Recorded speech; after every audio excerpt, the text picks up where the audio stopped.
Kemudian di tahun 2014 menjadi tipe C sampai sekarang ya.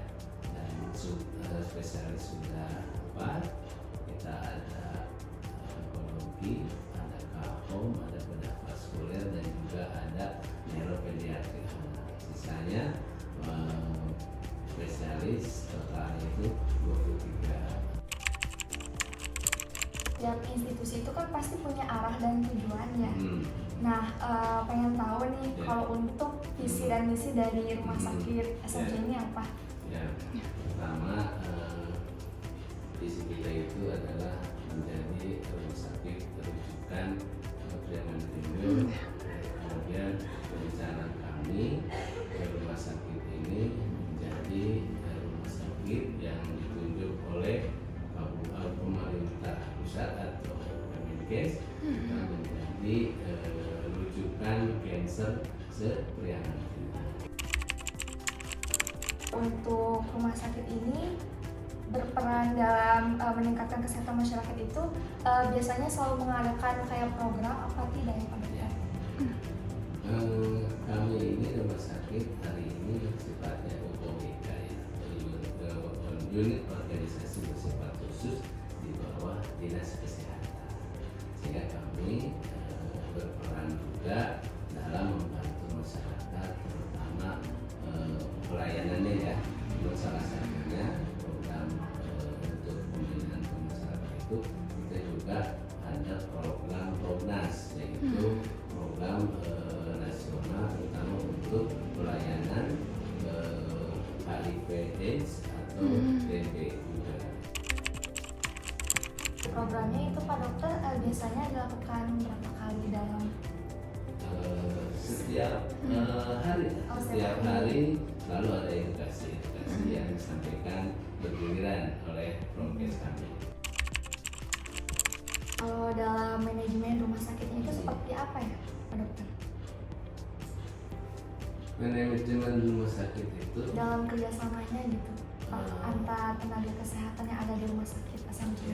ya, kan yang namanya rumah sakit itu organisasi ya, dimana dalam satu organisasi ada yang namanya manajemen yang terdiri dari jajaran direksi. Di situ ada direktur, ada ABPU, ada Babik, ada Kasih, muncul lagi ke bawahnya ada strukturnya, ada kepala instalasi, kepala ruangan sampai ke tingkat fungsional. Yang mana peran-perannya di situ manajemen adalah memanajerial seluruh kegiatan rumah sakit secara keseluruhan, baik ke pengadaan sampai ke proses pelayanan itu terjadi. Nah, di bawah manajemen itu ada ke bawahnya turun ke fungsional, di mana fungsional terdiri dari dokter, perawat, bidan, dan juga tenaga medis dan medis. Nah, itulah kolaborasi, sehingga manajemen terdiri dari jawab struktural, fungsional itu terdiri dari tenaga medis dan medis, yang mana mereka melakukan kegiatan secara fungsi masing-masing. Dan kita sebagai jajaran direksi adalah memanage agar pelayanan itu terjadi. Pak Dokter, kalau untuk tantangan terbesar dalam rumah sakit ini apa dan bagaimana cara mengatasinya? Hari ini kebetulan masyarakat itu kan dalam berobat itu menggunakan sistem kesehatan nasional atau BPJS. Karena masyarakat kita baik di daerah kabupaten ataupun di mana ada beberapa masyarakat yang belum mendaftar sebagai peserta BPJS. Nah, karena itulah yang menjadi permasalahan yang muncul di rumah sakit pada saat si pasien itu harus melakukan tindakan medis yang sangat kompleks atau besar, misalnya operasi dengan biaya yang sangat besar, dan tiba-tiba mereka terkendala dengan biaya dan belum masuk menjadi anggota. Itulah yang menjadi kendala, sehingga kami permasalahan muncul itu kerjasama dengan dinas kesehatan, dinas sosial, dan juga ke tingkat yang lebih lanjut, misalnya ke pimpinan, agar masyarakat yang tidak mempunyai BPJS dan harus melakukan tindakan yang cukup besar dimasukkanlah menjadi anggota BPJS, baik yang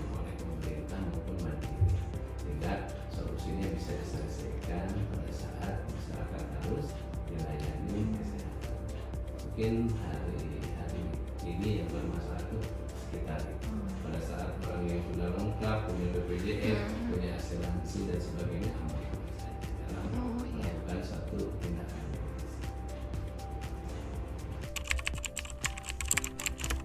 Mungkin pertanyaan terakhir ya Pak Dokter, untuk harapan Pak Dokter gitu ya dalam perkembangan rumah sakit ini di masa depan. Oke. Ya, harapan kami di rumah sakit agar karena kami ini bukan di hilir bekerjanya itu di hulu ya, pada saat masyarakat sakit baru datang ke rumah sakit, sehingga permasalahan supaya bisa dilayani dengan benar atau dengan mudah. Hari ini kan pemerintah sudah mewajibkan seluruh masyarakat harus masuk menjadi anggota BPJS atau namanya UHC ya, Universal Health Coverage, sehingga pada saat sudah tercover oleh jaminan kesehatan atau BPJS, permasalahan kesehatan baik melakukan tindakan atau tidak, masyarakat menjadi mudah dan tidak bermasalah lagi dengan atau terkendala lagi dengan biaya kesehatan karena sudah di-cover oleh BPJS ataupun oleh pemerintah. Harapan kami agar masyarakat yang mampu masuk menjadi anggota BPJS Mandiri, yang tidak mampu atau istilahnya DSI 1 sampai 5 dikelola oleh